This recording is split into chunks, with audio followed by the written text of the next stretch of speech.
U.S China Trade Clash, Geneva Sparks Hope. Tariffs slashed, but with a 5.1 edge. Is China's economy buckling under Trump's pressure? Can Beijing outsmart this high-stakes game, or is a trade showdown looming? Dive in for the explosive details. From May 10 to 11, high-level trade talks between China and the United States were held in Switzerland. At around 3 p.m. Beijing time on the 12th, both countries simultaneously released the U.S. China Geneva Trade Talks joint statement, pledging to significantly reduce the tariffs imposed on each other over the past month by May 14, 2025, to continue advancing negotiations.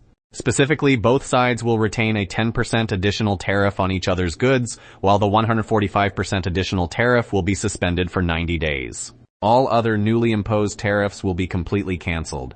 China will also suspend or cancel non-tariff retaliatory measures against the USE, which may involve China's export ban on rare earth products to the U.S. However, this does not include the 20% tariffs imposed by the Trump administration in February and early March this year, citing the fentanyl crisis, nor the 20% average tariff imposed in 2018 under Section 301 provisions. U.S. Trade Representative Ambassador Jameson Greer stated clearly, other measures that the United States has put in place in the past, whether it's tariff measures from 2018 or since, tariffs under other statutory authorities, tariffs related to fentanyl, those remain unchanged for now to the side. I'll just make one point, is that both the Chinese and the United States agreed to work constructively together on fentanyl, and there's a positive path forward there as well. This equates to a cumulative unilateral 50% tariff on Chinese goods exported to the U.S. In other words, the current tariff ratio between the U.S. and China is 5.1. The fact that China was able to reach a consensus with the U.S. in such a short time indicates that the Chinese Communist Party, CCP, is at its wit's end in the face of a rapidly deteriorating domestic economy.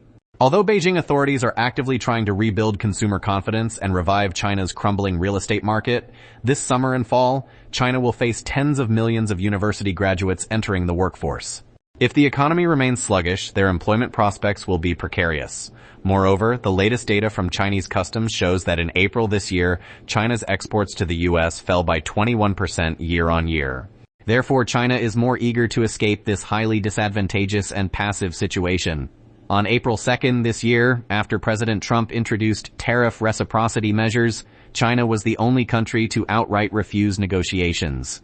The Trump administration then adopted a strategy of continuously raising tariffs as leverage in negotiations.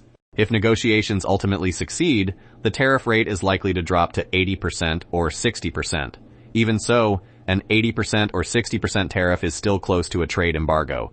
It would pose a significant barrier to the export of Chinese goods, effectively making normal trade impossible.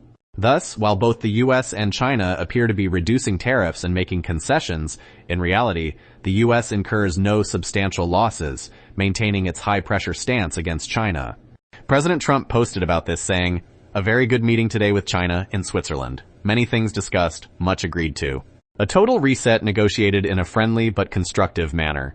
We want to see, for the good of both China and the U.S., an opening up of China to American business. Great progress made."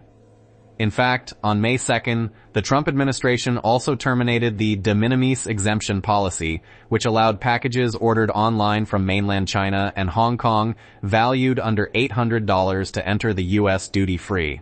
The U.S. will now impose a 120% tariff on such packages. However, the U.S. China joint statement on the 12th did not address this issue, and it remains unclear whether the minimum duty-free threshold for goods exported from China and the Hong Kong SAR will be reinstated. Trade experts say the policy's future is still uncertain. Martin Palmer, co-founder of cross-border data provider Hurricane Modular Commerce, stated, "The de minimis exemption policy is simply unclear." He added, "Logically, if you reduce tariffs on all other products, it should apply to the de minimis exemption as well, since it accounts for a significant portion of goods imported from China to the U.S. For the Trump administration, tariff reciprocity is merely a means, not the ultimate goal. On one hand, tariffs can generate an additional $300 billion to $700 billion in annual revenue for the federal government. On the other hand, they address trade imbalances and reduce the U.S. trade deficit. In reality, the Trump administration is more focused on pursuing America's reindustrialization and the localization of strategic resources and core industries. Strategic resources and core industries. During World War II, these were steel and oil. The U.S. has now achieved energy independence, producing and exporting its own oil, so oil-related issues are not part of the negotiations. As for steel, aluminum, and automobiles, during World War II, U.S. automakers converted their production lines to manufacture military supplies, making the auto industry a core sector tied to national security. Another similar industry is shipbuilding, as the Navy relies on it. In other words, the Trump administration's tariff reciprocity policy serves multiple purposes. Although discussions about U.S. China decoupling and the U.S. no longer needing to import cheap goods from China have been ongoing for years, progress has been slow.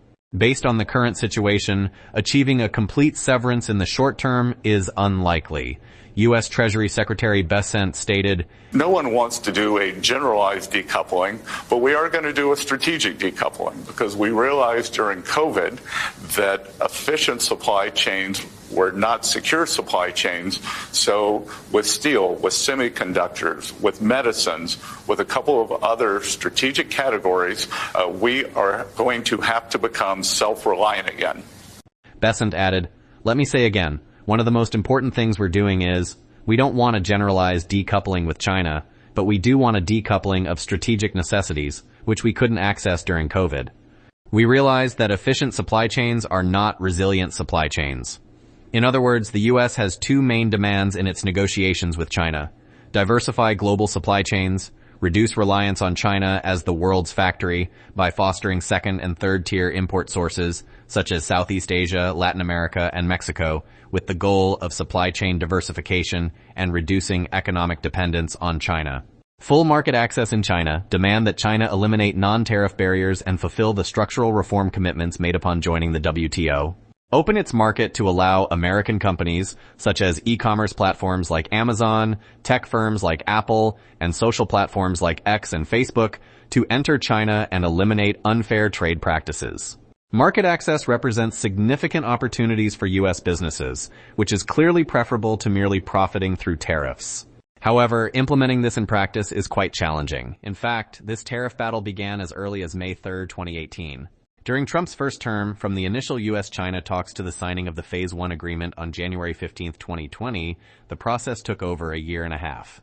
At that time, trade pressures between the two countries were not significant, and while tariffs increased, the overall rate remained around 20%. For a long time, China's economic structure has been oriented toward foreign trade and exports. As a communist authoritarian regime, the Beijing authorities tightly control nearly all core resources.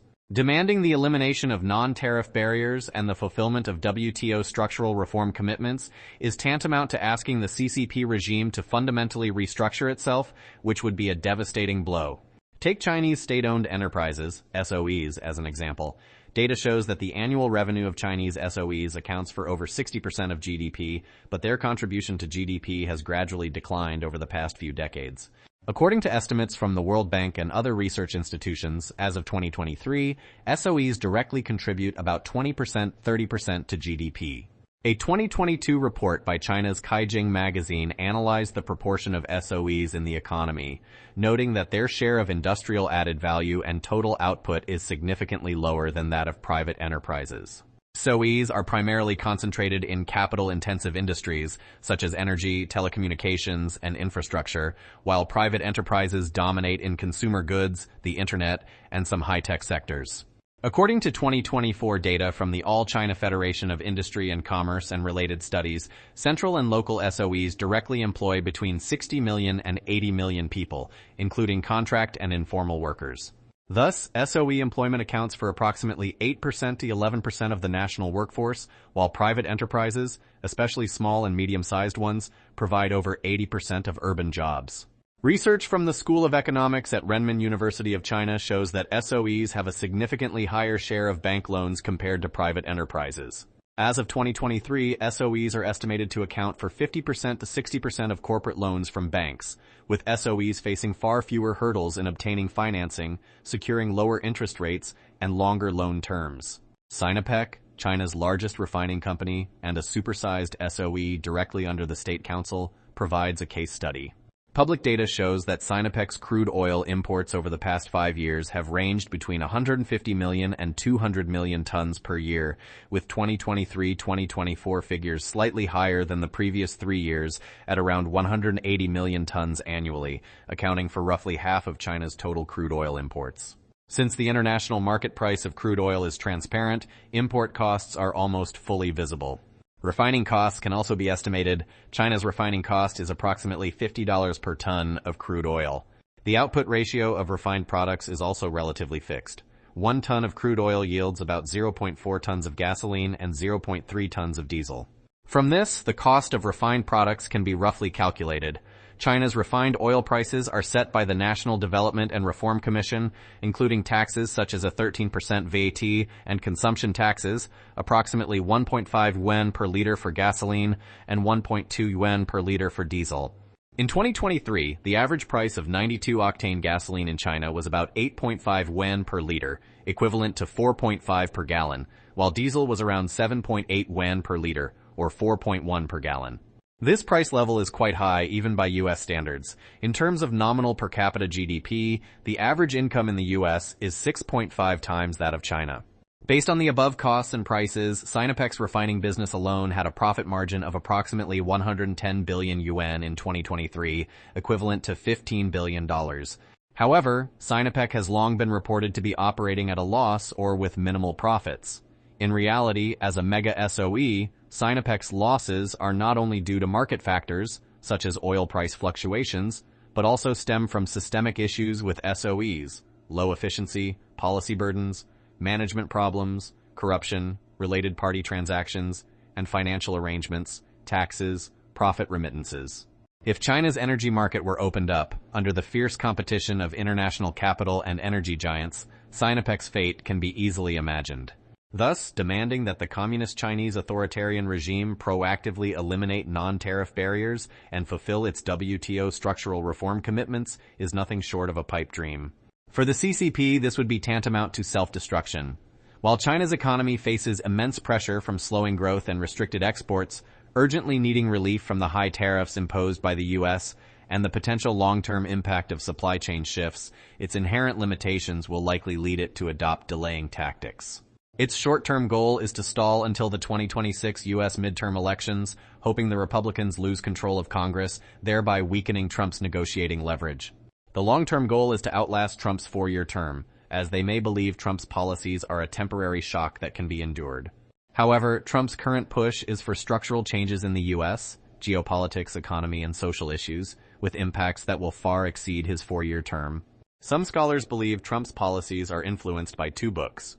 Peter Navarro's The Coming China Wars, which advocates a hardline stance on China, and J. D. Vance's Hillbilly Elegy, which focuses on the struggles of America's lower classes under globalization. From the policies set by the Trump administration, it is clear that the goal is to fundamentally address these 2 issues. Moreover, Vance is still young and likely to be Trump's ideological successor, currently being groomed for leadership. Additionally, through high tariffs and reductions in corrupt federal spending, the Trump administration may achieve a balanced federal budget. If this is realized by 2026, it could introduce an income tax exemption, not a reduction, but a full exemption, for Americans earning less than $150,000, some say $200,000, annually. This policy would benefit 85% of Americans, significantly boosting Republican support in the midterm elections and increasing the likelihood of retaining control of Congress. In other words, the Republicans are unlikely to lose congressional control, and the CCP's delay strategy may well fail. Typically, bilateral negotiations can be divided into 4 stages: reaching a consensus, making substantial progress, signing an agreement, and ensuring verifiability and enforceability. An agreement requires oversight mechanisms and penalties for violations to ensure enforceability, otherwise it is meaningless. Currently, the U.S. and China have reached a consensus, which is a good start. As for future prospects, further observation is needed. Welcome your comments and unique opinions or suggestions on this matter. Thanks for you watching. We'll see you next time.